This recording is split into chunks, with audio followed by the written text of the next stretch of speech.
डिसेंबरपासून पोपटीच्या पार्टीला सुरुवात होताना तुम्ही पाहिला असेलच, कारण थंडीमध्येच ही पार्टी केली जाते. मला मात्र उशिरा वेळ मिळाला. पोपटी म्हणजे नक्की काय, तर आधी शेतकरी शेतामध्ये जागरण करताना पोपटी करायची. शेतामधल्या ठराविक भाज्यांचा वापर करून शाकाहारी पोपटी, तर चिकनचा वापर करून मांसाहारी पोपटी अशी केली जायची.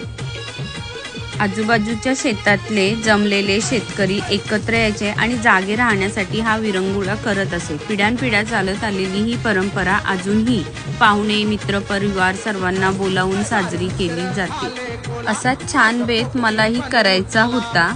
वाड्याला माझ्या नंदेकडे माझी सगळी फॅमिली, सासरची सगळी फॅमिली एकत्र आल्यावर आम्ही ही पोपटीची पार्टी केली. ताईचं घर शेतात असल्यामुळे खूप मज्जा येते. महत्त्वाचं म्हणजे आधी मी त्यांच्याकडे पोपटीची पार्टी फक्त एन्जॉय केली होती, पण ह्या वेळेस मी स्वतः पोपटी शिकण्याचा प्रयत्न केला.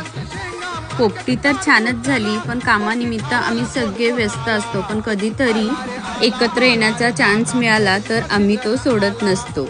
यावेळेस पोपटीमुळे खूप मज्जा आली. खूप गमती करत गप्पा मारून झाल्या आणि पोपटीबद्दलची थोडीफार माहिती जी माझ्या कानावर आली ती तुम्हाला शेअर केली. पूर्ण व्हिडिओ माझ्या यूट्यूब चॅनेलवरती मी पोस्ट केला आहे, तुम्ही पाहू शकता.